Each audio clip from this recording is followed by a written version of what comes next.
Welcome back to Fast Forward, a podcast by Fastmarkets. I'm Andrea Hotter, special correspondent at Fastmarkets, and I can't quite believe it, but this is the 6th episode of our series focused on the critical minerals essential for the world's energy transition. If you missed episodes 1 to 5, do not worry. They are available to download on Apple Podcasts, Spotify, or wherever else you get your podcasts. Now, today's guest is the person who runs the company at the heart of the trade of global metals, many of which are deemed to be critical. I'm referring to the London Metal Exchange and to its Chief Executive Officer, Matthew Chamberlain. Matt got involved with the LME when he was heading European financial technology coverage at UBS. He worked as an advisor on the acquisition of the LME by Hong Kong Exchanges and Clearing and was persuaded to move to the LME once its acquisition was announced in 2012. Once there, he rose rapidly through the ranks, running LME business development, becoming Chief Operating Officer at the end of 2016, and then interim CEO in January 2017, before taking over permanently in April that year. He was just 35 when he became CEO, and fun fact, it was the first time in the LME's history that the job had been given as an internal promotion. So Matt, thank you for joining us today. Thanks for inviting me. Okay, so this, as you know, is a podcast about the energy transition. So far during the series, we've heard about government policy, we've talked with the head of a major commodities trading company, and we've assessed the outlook for various markets, including lithium, battery raw materials like nickel and cobalt, and also copper.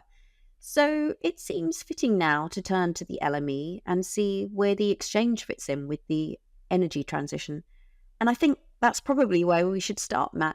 The LME is an 147-year-old forwards and futures exchange in London.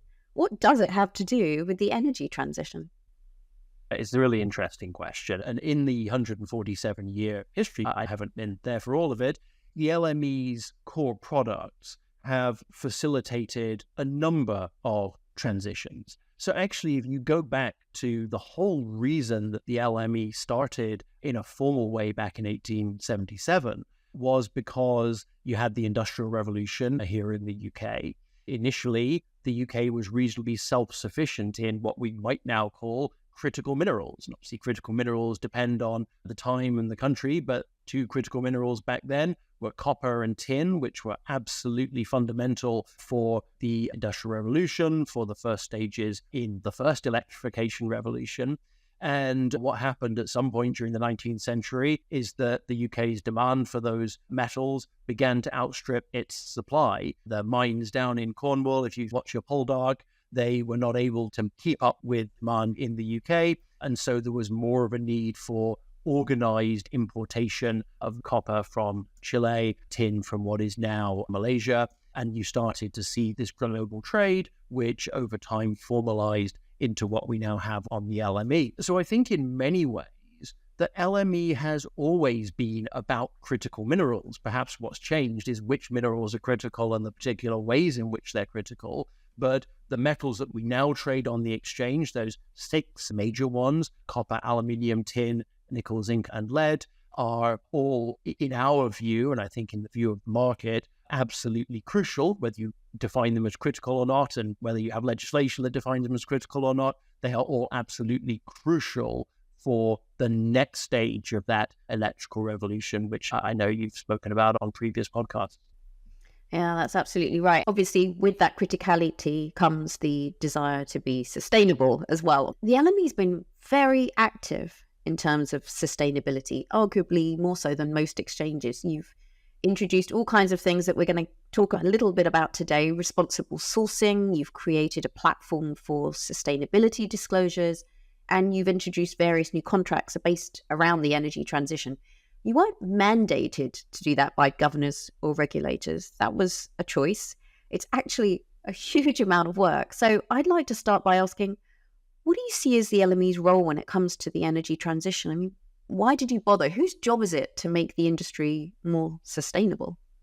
I think you raised some really important points there. And maybe the first one that I'd start with is the, I think, very genuine debate, and I don't claim to have a conclusive answer on it, about what I call the sort of input and output sustainability of these metals. So we know that we're going to need a huge amount of copper to go and electrify the grids in order to allow everyone to charge electric vehicles. We know we need a huge amount of nickel for the batteries that are going to go into those electric vehicles. And so you could make an argument, and I think some people do make an argument, that says the imperative to electrify and to decarbonize is so significant that actually you should give people a pass on how they get the input materials, right? That actually what you want to do is just encourage that transition to happen as quickly as possible. I think the broad consensus, though, is not there. The broad consensus is that as well as these materials having an output benefit, they themselves have to have a sustainable input. They have to be sourced in a sustainable way. It's not good enough to say I'm going to use this copper for a good purpose, and hence I can turn a blind eye to the conditions in which it was extracted and refined. That, I think, is where most of the world is, and it's certainly where the LME is. So you then come to this question of, okay, what's the LME's role? Because we operate as part of a free market. And so you could have a model where you say, actually, the LME doesn't need to have anything to do with the sustainability of metals traded on its market.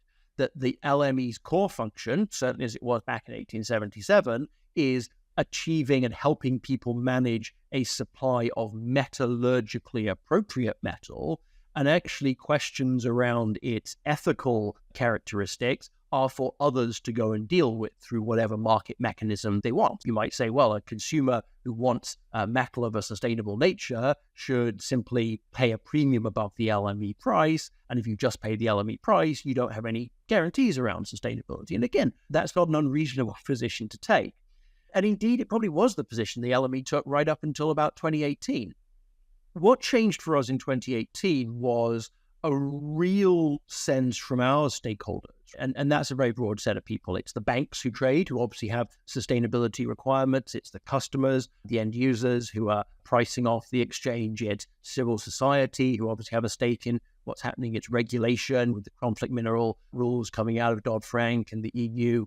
All of those things came together to say to the LME, actually, you need to start to take a role in this. And that was the start of our responsible sourcing journey back in 2018, almost a philosophical discussion. And it was absolutely not unanimous within the LME, and it was not an easy decision, this philosophical point that we need to be involved in that discussion. And that makes sense. Almost an ethical push as well, but I'm sure to a certain extent, a kind of a commercial one too, if you found that at some point everyone else was selling low carbon brands and you were left with an old specification that wasn't consistent with what anybody was trading, then that makes the exchange less relevant. So I think there's also a push on that front too. Let's run through a few of the initiatives briefly, if you don't mind. So responsible sourcing, I'm going to try and summarize it in just a couple of sentences because it's obviously very complex. In summary, producers of metal listed on the LME need to demonstrate their alignment with OECD guidance for responsible supply chains. They do that through a combination of disclosures and standards. And the goal is to ensure that supply chains of metal traded on the exchange respect human rights and don't contribute to conflict financing or corruption. Doing that through an entire supply chain sounds incredibly complicated. How's that going? The practical reality is, as you say, breathtakingly complex. I think we are extremely fortunate that at around the time that we had made that determination about playing a role within this sphere, a lot of work had been done by others. And so an absolutely key antecedent for our initiatives was the work that had been done by the OECD. It provided, I think, the first multinational, multilateral basis for one to differentiate between using very broad inverted comma terms, good and bad metal, right? This is only certain dimensions because it's about conflict finance, about corruption, it's about worse forms of child labor. But importantly, it is the set of ethical dimensions where there is global buy-in. The OECD is obviously an incredibly respected organization, incredible power, but they don't actually have the ability to impose binding rules on market participants. And the LME is funny because we're a pretty small organization in relative terms, but we do have this one huge privilege and this huge advantage. We're a physically delivered market, and therefore we maintain a list of the brands of metal that you can deliver to satisfy an LME contract. And over time, that brand list has become incredibly valuable because people want to be on that brand list because it is kind of the list of good metals in a broader context. So where we came to the party, as it were, was we were able to say, okay, we'll take this great work that's been done by the OECD. We should absolutely not then overlook the roles of the industry bodies and the standards bodies who then set more granular rules and audit processes for how the OECD principles are analyzed against a particular metal. And then we finished the puzzle. We were the last piece in that we then said, okay, it is now, as of 1st of January this year, a requirement. If you want to stay LME listed as a brand, you've got to demonstrate your adherence to the OECD principles via a number of different tracks, very much around the work the standards bodies and industry associations have done. It's important to emphasize this is only possible because there was this consensus that emerged in the mid part of the last decade, through to say 2020, that this was the right thing to do. So Matt, tell me, that makes sense, but what happens where a brand can't comply with the policy or chooses not to? I know you've said previously that the brands will be delisted or temporarily suspended until they do comply. Is it correct to assume that this has happened in some instances? How much compliance do you actually have? Anyone who's subscribed to the LME notices and has the joy of a daily LME notice in their inbox will know that we're adding and removing brands all the time, and that can be for various reasons. But you will have noticed that a number of brands were delisted at the beginning of the year. Now, I'm absolutely not going to go and say this brand was delisted for responsible sourcing or this one wasn't, because that wouldn't be fair. It's not for us to start talking about entities like that. But in the aggregate, a number of brands were suspended at the beginning of this year because they didn't quite get there on the responsible sourcing. And again, I want to emphasize that no way suggests that there are bad things happening in their supply chains. It was just that they hadn't quite been able to get over the line on the documentation and the assessment, and if they're going through a standard body, getting the sign-offs from auditors, etc.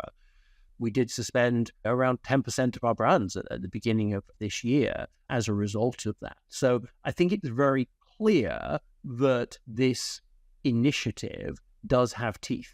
You can't see this kind of thing as a sort of punishment and execution exercise. This only works if people are encouraged to then move towards compliance. And actually, the really pleasing thing for me through this whole process, and what we're seeing now, is some brands who were suspended earlier this year coming back on because they've now managed to do the work. And that's just a real sign of the positive feedback loop that this type of initiative can drive.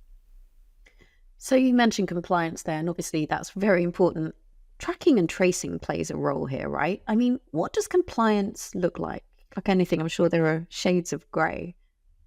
This is a reason why the industry standards are so important, because the specifics of how one tracks and traces, how one goes back to the mine site, how one assesses chain of custody as ores move through the processing system and get to smelters. Because remember, for the LME, it's the smelter which is effectively our entry point. We're approving the output of the smelter. It demonstrates the importance of these standards in allowing firms to comply with the underlying OECD requirements. Well, here's an idea for you. What about the exchange creating a platform, blockchain or digital, to achieve traceability? You've got a master's degree, if I'm correct, in computer science from Cambridge University. I know you like a challenge, Matt. This sounds like it's right in your wheelhouse. So I think people who know me know I am a big fan of the blockchain digital assets world. And I've been really interested in the work that's been going on around traceability on distributed ledgers, both in terms of traceability from mine site through the processing cycle, but also tracking and allowing tokenized ownership of metal in our warehouses. It's very interesting. So I think distributed ledger systems have a role to play here. We haven't seen an obvious player emerge, but there's a number of firms who have some fantastic innovative technology, and certainly we stay in close contact with them. Well, you mentioned warehouses there. This was the impetus for another initiative, LME Passport, which is an electronic register for sustainability credentials, but it started out as an idea for certificates of analysis, which record metal physically delivered into and out of the LME ecosystem. If I recall correctly, LME Passport was originally meant to solve a really long-standing industry problem, which was that those certificates of analysis were paper-based and incredibly admin intensive. Obviously, it's moved to be a digital register for sustainability credentials. Started with aluminium in 2021, and you've gradually phased in other metals over the last 3 years. What are we talking about here? Which sustainability metrics does it include?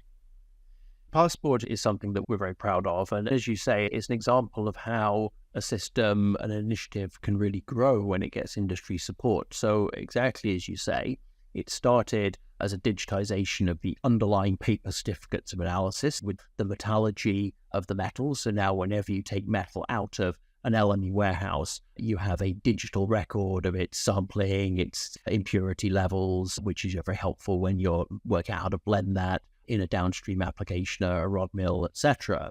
But there was quite quickly a realization from us and from our users that we could do a whole lot more. And so we quite quickly extended the system to allow sustainability data to be disclosed. There's currently on the system about 57 different sustainability metrics that can be tagged onto metal. The most straightforward one, which many listeners will be familiar with, is carbon content. So what you can now do as a brand, as a producer, you can upload your audited carbon footprint data. And obviously, as I'm sure your listeners know, there's a huge science and art around the different measurements and the different standards and the different scopes. And the system caters for that. So it doesn't try to pretend things are comparable when they're not. It allows you to disclose under different standards, but then it doesn't pretend that those are directly comparable numbers. But then when a user withdraws metal of that brand, their certificate of analysis, their electronic fingerprint effectively is tagged with all of that sustainability data.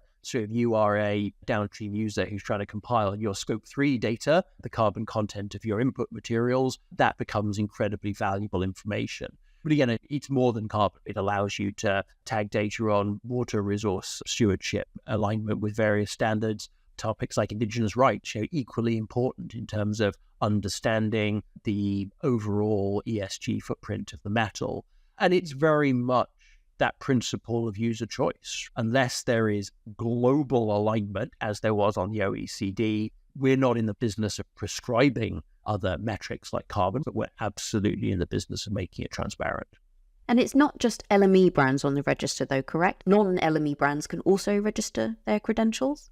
That's right. The system does support non-LME brands because we want this to become, as much as possible, a central hub where users have a one-stop shop for all of the metal they're taking into their processes. And obviously there are some, for example, value-add products, alloys that are not LME deliverable, but are very much aligned with the underlying LME metals. And we want to make that accessible on the system as well, if that's what producers would like to disclose.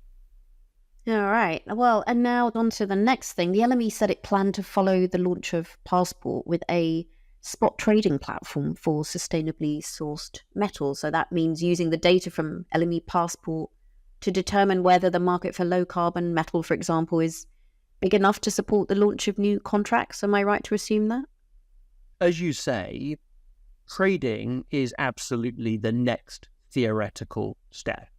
Now, as I've already mentioned, I don't see that it is the LME's role to set thresholds where there isn't as close as possible to global support. So if I take carbon as an example, we're not going to be saying that to trade on the core LME market, you must have a carbon footprint of under 20 tons of CO2 per ton of aluminium. What you want, in my view, is some kind of voluntary platform where people can trade a higher standard on whichever dimension they wanted, if that's what they chose to do. Now, we know from bitter experience that launching a new futures contract, physically settled futures contract, is very difficult. There's an additional danger here that you could split liquidity away from your main contract if you have a sort of LME normal contract and then an LME plus contract or LME premium contract, whatever you'd like to call it. So the way that we are approaching this is through spot platforms. A spot platform, unlike the LME futures platform, it doesn't allow you to trade metal for future delivery. It only allows you to trade metal for delivery normally in 2 days' time or something of that nature. And that tends to concentrate liquidity on that spot market. We think this is a very interesting opportunity. And maybe just to give you an example of where we have done this. Nickel, everyone's probably aware of the challenges we had in the nickel market back in 2022. And a big part of the recovery from that was to make sure that we had a lot of new nickel producers listing on the LME so that we had the underlying physical liquidity to regrow the contract, which thankfully has absolutely happened. But that then led to a lot of criticism of the LME that we were not providing a market for producers, for example, from Australia, who felt that their product deserved a premium because of the environmental or other sustainability characteristics which they believe attaches to it. And again, we didn't feel it would be appropriate to go and change the underlying LME contract, but what we did together with Metals Hub, a German trading platform who we have a partnership with, we launched, to use the broad term, a green nickel contract, a low carbon nickel contract, using standards from the Nickel Institute. And actually, that's been fantastic. This is about growing a market, and that's why a spot platform is a great way to do it. So that's really our approach on trading. I think nickel has provided a fantastic path forward, and we are continuing and looking at other opportunities along those lines. All right, so watch this space, see where we go. Let's talk a little bit now about the Carbon Border Adjustment Mechanism, or CBAM, which sounds very technical, and it is to a certain extent. Its goal is to prevent what is called carbon leakage, which happens when carbon emissions increase in your country because you imported something with higher carbon emissions for another country, simplifying it. It's like when a country's offshoring its emissions. CBAM is relevant here because it applies a carbon-related cost to certain imported products into the EU, including aluminium, because of those direct emissions that are associated with them. So, linked to all of this, the LME is proposing to introduce mandatory emissions reporting for producers of all listed brands on the LME of aluminium. Now, you've had a consultation, which is now closed. What are the next steps? CBAM is absolutely a key topic here. And as you say, we have got this consultation and we'll be coming out with our next steps very soon. So I don't want to spoil the surprise, but what I would happily say is that I think there was a good response to our proposals. We don't want to go around compelling people to provide every single piece of sustainability data. LME Passport is very much a voluntary platform. But with CBAM, because the EU is such an important part of our market, because we have so much aluminium sitting in places like Rotterdam or Antwerp or Trieste, we think that there is a very strong case to ask for that data to be disclosed, because then it helps end users of the LME market in exactly the same way as if you buy an LME warrant and you get your 25 tons of aluminium, you expect to see the metallurgical quality, because otherwise you're going to be scared about putting it into your furnace. If you're a European player and you don't get the CBAM data, then you're going to have to pay a very high adjustment mechanism because the default factors will apply. So this is an example where it impacts such a large portion of our market that we think it's fair to ask for that data to be disclosed, and so we can give confidence to users that they will get that data when they take LME metals. I very much support the proposal. I think it's going to be really helpful for anyone importing LME metal into the EU, but more broadly, it will provide a strong comparability. You just mentioned there that this exposes EU producers and importers to carbon price risk. That is a very interesting development because I wondered, could we see the LME lead the way on carbon trading, for example? Yeah, we have discussed it. I think the challenge for us is that although metals obviously do have a carbon footprint, it's quite a small carbon footprint compared to perhaps some of the other energy markets.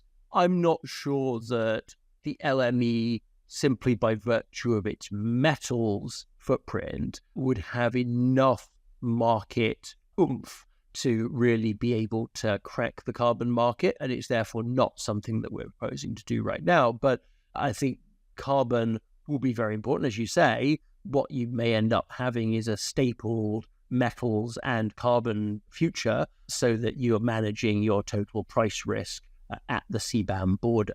And as more countries go down that route, it'll become, I think, even more complex. That's something we can certainly approach on a partnership basis. Okay, so if we're not likely potentially to see carbon trading be the new thing for the exchange, you have launched a number of other new contracts in the last few years, lithium hydroxide and cobalt contracts, which are both based on fast markets assessed prices, and they're on your website under EV contracts, actually. You've also launched various scrap contracts and US aluminium scrap, regional steel scrap for India and Taiwan. Any more contracts planned?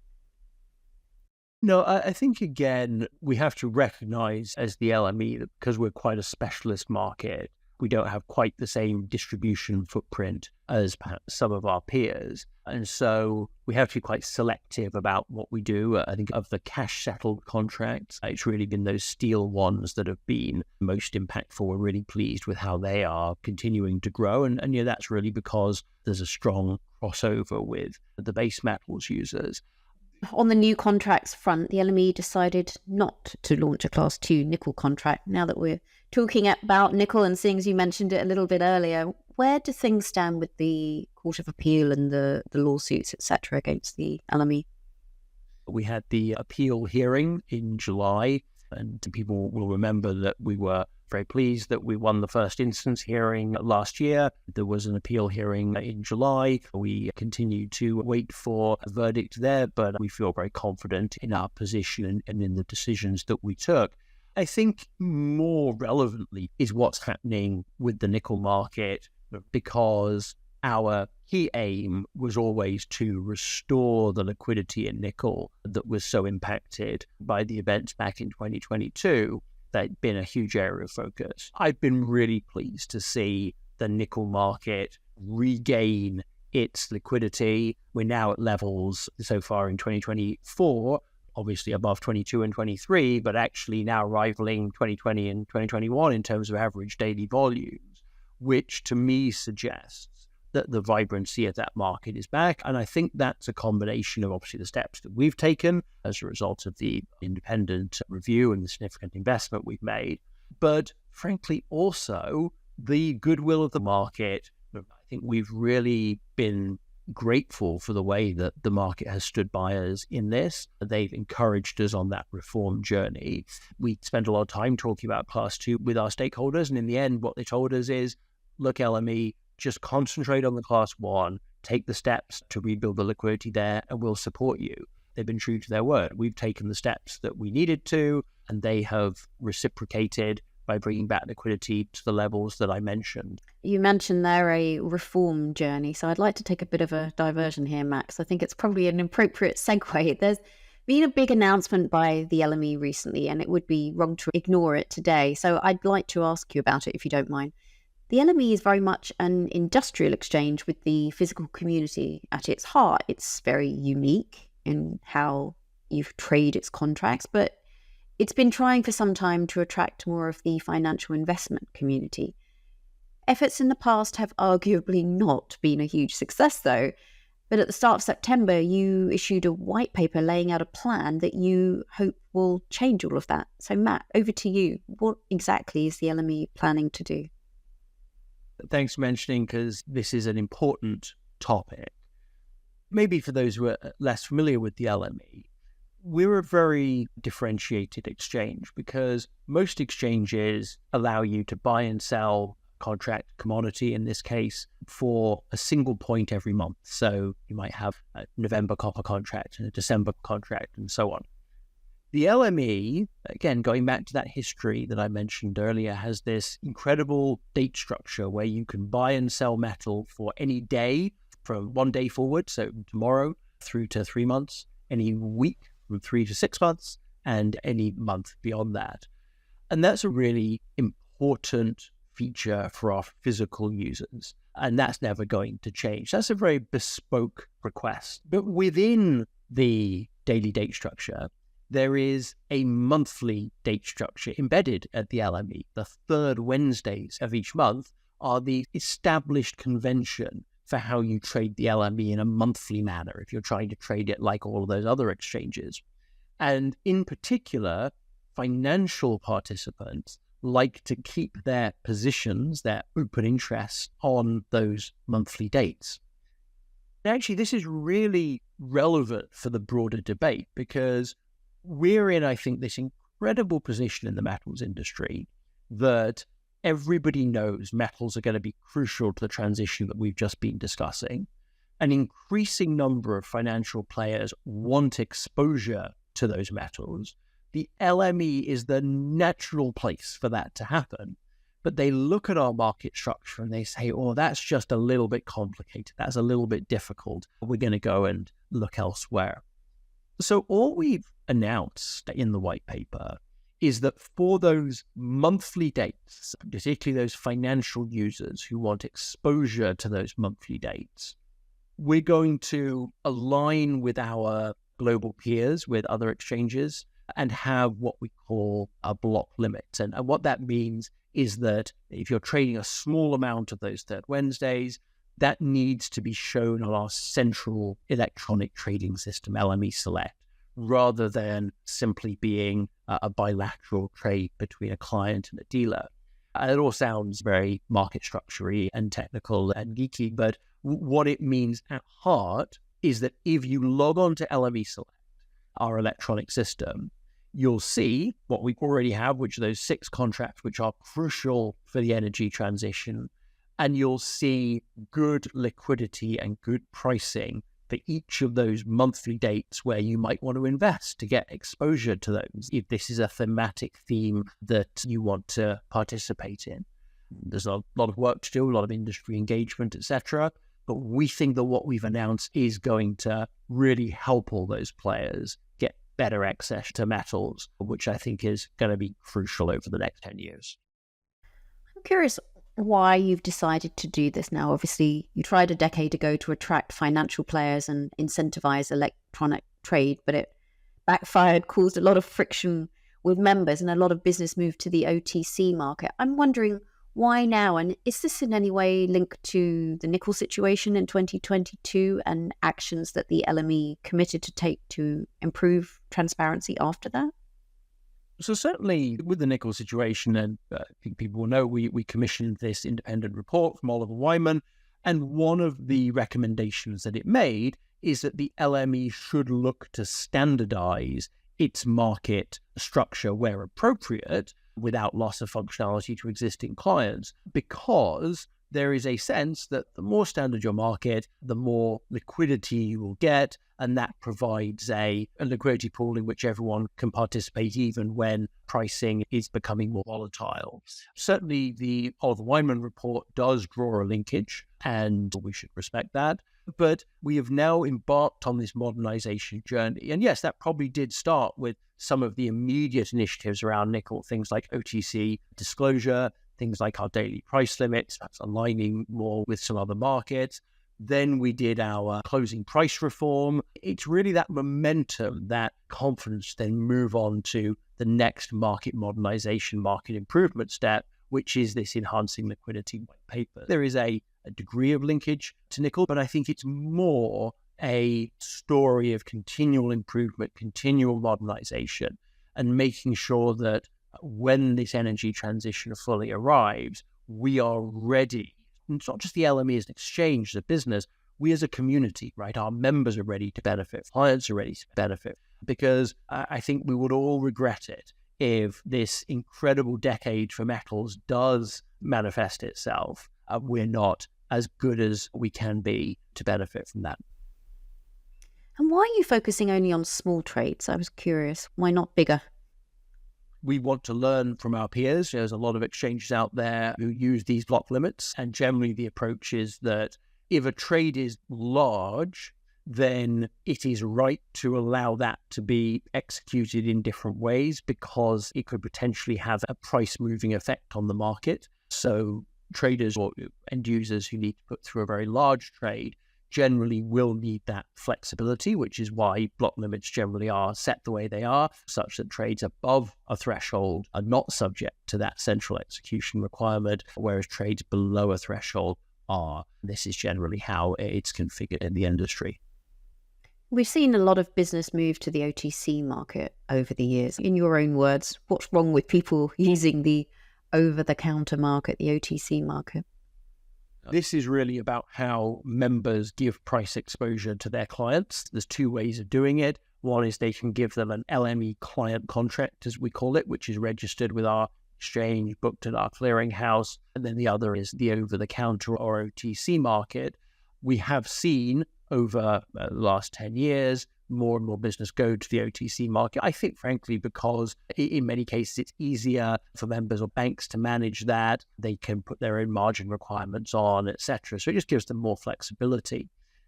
Our approach to the OTC market is very clear, which is absolutely any member's right to go and service their clients on an over-the-counter basis. Not for me to say that that's wrong, but if those OTC contracts embed LME prices, which in the metals world they very often do, we think it's fair that people trading OTC play their part for the overall market. So back in 2018, we put in place what we call the OTC booking fee, where we asked people trading OTC on the basis of our prices to pay, to embed those prices, to contribute towards the infrastructure at the LME that generates and checks and validates those prices and makes them as representative as they are. And with the white paper announcement, we're taking a similar approach. So we're saying, if you're running an OTC trade below the block limit, we would like it to be subject to the same transparency requirements as an on-exchange trade. So you can still give the client an OTC fill, but we would expect the underlying trade to be showed on LME Select, so it builds liquidity, builds pricing, and contributes to the value of those LME prices that then go back and underpin the OTC. You know, one statistic I found fascinating in the white paper was that less than 1% of LME volumes are traded in the ring. 48% are traded electronically on LME Select, which I actually thought would be a lot higher. And the remaining majority is traded bilaterally into office, which typically means negotiated in the telephone market. How much do you expect electronic or LME Select volumes to increase as a result of this plan? I'm just wondering how transformative these changes are going to be. It's a great question, and it's not one that we necessarily have a target on, because I'm not really going for a particular percentage. What I want is a market where every client who wants to trade electronically can do so, and every client who wants to take advantage of that bespoke date system can do so as well. Other exchanges, their electronic portion is 90-95%, and that makes sense for them. That's probably never going to be the case for us, because all of those physical averaging trade, cash prices, broken dates, as we call it on the LME, they're always going to be bespoke and probably not suitable for electronic execution. They'll always be in our telephone or inter-office market. We have no problem with that being a reasonable percentage of the business. What we just want to make sure of is where the client wants that ability to trade electronically, they can. The story that I always tell here is that I obviously spend a lot of time talking to clients, and sometimes I'll see several clients a day, and you can absolutely have an experience where you see one client in the morning and they say, I wanted to buy some December copper on your electronic market, but there was no liquidity there. And you go and see someone in the afternoon and say, I wanted to sell some December copper on your market, and there was no liquidity there. And you think, guys, I just need to put you in the same room and you can talk to each other. But that's what the LME system should be doing, right? The LME system should be bringing them together. But the reason that it's not there is nobody wants to go first. You don't want to put bids or offers into an empty screen, because then you're quite exposed. And again, we have to learn from other markets. Other markets solved this problem long ago by simply making it a rule that that business comes on. So the guy who's buying knows that the guy who's selling is going to be there, and vice versa. That's all that we're looking to do here. Sounds a bit like online dating. So, Matt, how long do you think it's going to take before we see any meaningful change in volumes? I mean, is this an overnight game or a slow burn situation or something in between?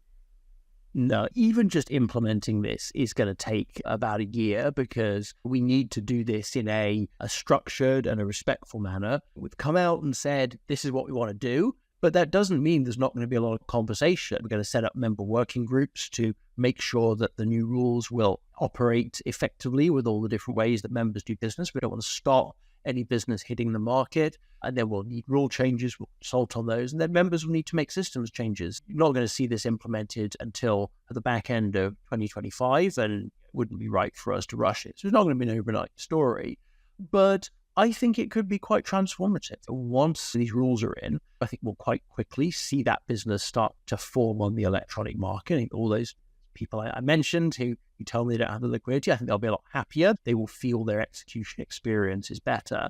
And then, and this is what's really crucial, those players who love the idea of metals exposure, love everything we do on the physical side and the price relevance and the macroeconomic relevance, but just can't get over our market structure, they will look at it and say, the LME has done something here.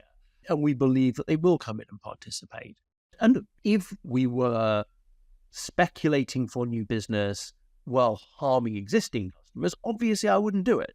But what I love about this is I strongly believe this can provide better execution for people who want it on third Wednesdays, a route into the market for people who don't currently trade it, without in any way harming existing physical traditional players. And actually, I think they will benefit as well from the overall enhanced liquidity in the market. I feel pretty confident about this. A balancing act, but also important not to kill the goose that lays the golden eggs. Matt, every episode I ask the same couple of questions to our guests. So firstly, what's one thing we might be ignoring but we should be paying attention to related to the LME? So I would go back to LME Passport, right? And you don't have to have a login. You can just go to the LME Passport website. There's a link on our webpage and see the disclosure that's there, the data, the curation, because I think it is a great resource for understanding how the industry is beginning to approach these questions, seeing the fantastic disclosure that comes from the producers. We don't always talk about it, but I think it's a great sign not just of what the LME can do, but actually underlying that data, what our industry can do. Because I can't think of an industry that in a 10-year period effectively has undergone such a fundamental embrace of sustainability, of responsible standards, while at the same time continuing to produce metal that drives all of our everyday lives and drives the energy transition.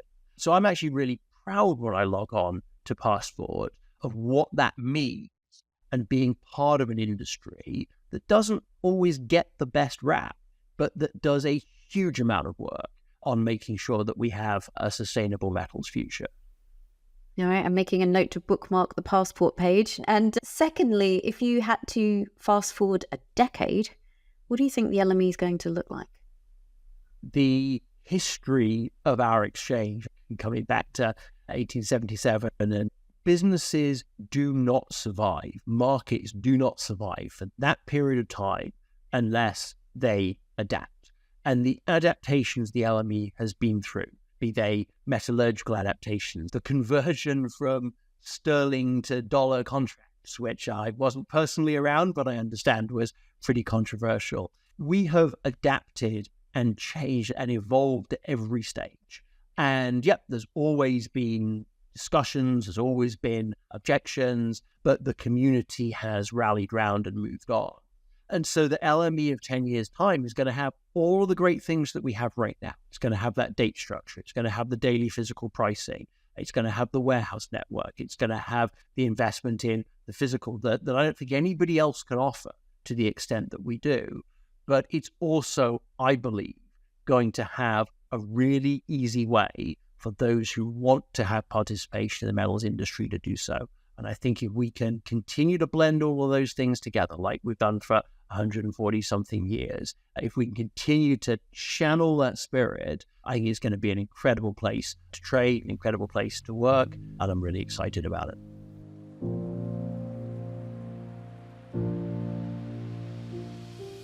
And now, let's take a quick break from the interview to hear from one of our in-house experts here at Fastmarkets. Thanks, Andrea. I'm Imogen Dudman, a senior aluminium reporter here at Fastmarkets, working out of our London office. As Matt said, LME first began its passport at the end of 2021 with aluminium, and the recent consultation on the exchange's proposal to integrate mandatory emissions reporting for all LME-listed brands of aluminium is, of course, particularly apt as the industry prepares itself for the full adoption of CBAM regulations in January 2026. Aluminium has been one of the most advanced base metal markets across recent years in its work to demonstrate its sustainability credentials and more generally seek to decarbonise its production. As Matt referred to previously, LME Passport, of course, covers not only factors such as pollution mitigation and other climate change-related topics, but also measures such as human rights assurances and risk management. If we focus more on the sustainability side of things for now, let's talk a little bit about what low-carbon aluminium looks like at Fastmarkets and within the wider industry. For anyone who isn't an avid Fastmarkets low-carbon aluminium fanatic, Fastmarkets methodology currently defines low-carbon aluminium as maximum of 4 tonnes of CO2 equivalent per tonne of aluminium produced under Scope 1 and 2 emissions. To give this some context, according to data released by Fastmarkets research team, average CO2 emissions in primary aluminium produced in Europe currently stands at 6.7 tonnes, while average Chinese production stands at 20 tonnes of CO2 per tonne of aluminium produced. The global average cradle-to-gate emissions in 2022 sat at 15.1 tonnes of CO2 per tonne of aluminium produced, according to data from International Aluminium. The industry has been working to clean up its act, and the global average in 2022 dropped by over 4%, from 15.8 tonnes of CO2 the previous year. Fastmarkets launched its aluminium low-carbon differentials back in March 2021, and when you look at the market now, you can see just how far things have progressed, not only in Europe. In 2021, aluminium producers were working to decarbonise their production, but consumer appetite to specifically procure lower carbon brands was less widely adopted. Fast forward 3.5 years and we see increasing consumer demand for green production, both inside of Europe and beyond, partly as a result of company-specific ESG policies, but also as a result of increased legislation implementation, such as with CBAM. This has brought with it the emergence of green premiums being achieved for certain low-carbon transactions. Fastmarkets has since launched a number of different low-carbon references, including differentials for both the United States and also for Asia. European consumers, traders and producers are and will need to keep an ever closer eye on low-carbon credentials amid the ongoing transition to full adoption of CBAM, whereby importers must submit quarterly reports on the quantity of aluminium goods imported into the EU and the greenhouse gas emissions released as they were produced. Following the recent energy crisis and periods of low regional demand, the European market has become increasingly reliant on imported tonnes. So it'll be interesting to see for sure once CBAM gets enacted in full force, how the market reacts and continues to evolve in this low carbon space. And now, back to the interview. So, Matt, to finish today, I'm going to pose a couple of questions that I sourced in advance from social media. So here is the first one for you. Importing countries are pursuing strategies to reduce their supply chain risks, seeking supplier country diversity. How do you see traders adapting? I think that's a really good question.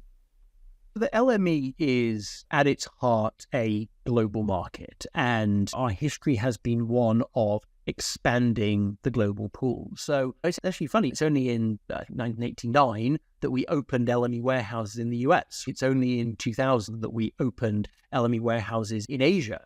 And you think of that LME network now, and that globalism is a big part of who we are.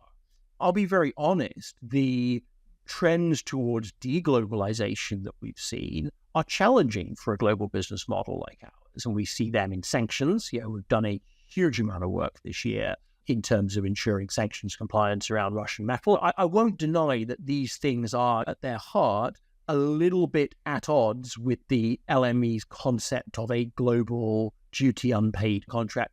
But I think we've adapted well. In terms of supplier diversification, if I'm a consumer and I want to make sure that I'm sourcing my copper from a variety of different countries so I don't become dependent on any one country, or maybe I have particular countries that I feel more comfortable with, that's absolutely something that can be done. We have a global price. Our members have an incredible business in warrant trading. So you can go to one of our members and say that you want LME warrants from specific countries, and they will go and find them for you. And the great thing about our copper contract, for example, is we have copper brands from all around the world. So if you want US copper, if you want Chilean copper, if you want German copper, if you want Chinese copper, you can get that on the LME. You may need to go and do some warrant exchanges and work with a member, but that's a service that's offered by the ecosystem. When I look at it, critical minerals is changing to some extent global trade flows, and we are a global market, but we then have this value add capability that our members can provide on sourcing from particular countries. And I think we're very much fit for the future on that aspect. All right. Okay. So the next question was, as procurement focuses more on emissions, how are systems evolving to tie carbon metrics to refined products? Refined products can mean different things to different people. We operate at the smelter level. So if by refined you mean what comes out of the smelter, then the LME passport data applies directly to that metal. If you go further downstream, say you go into cable or wire or air conditioners or whatever it might be, then our vision is that LME passport data can be an input into the emissions tracking and management systems of the fabricator, and that they have one click, they can connect to LME passport, they can suck in the emissions data for all of the metal that's going into the furnace, and that's then an input to add to their total footprint. The whole work around scope 3 and supply chain is really fascinating right now, and we think that LME passport is right at the center of that when it comes to understanding the footprint of your input metals. Yeah, I suspect the question was designed around that further down the supply chain. So it's good to know you're looking that far ahead and working that way. Matt, obviously LME Week is coming up. It's on our doorstep, the annual gathering of the global metals community in London. Just in your own words, what can we expect? What are the highlights? LME Week, I always look forward to it, but in some ways, it's more the community than the LME itself. So we obviously organise the seminar, and then we have our dinner, which is always a lot of fun, talking about market modernisation. For the first time, we had a sort of a dinner entertainment last year. We had River Dance, which was extremely well received. And it's very difficult to match that, but we do have a surprise entertainment, which I'm not allowed to reveal, but we're very much looking forward to that. And I hope everyone at dinner enjoys it.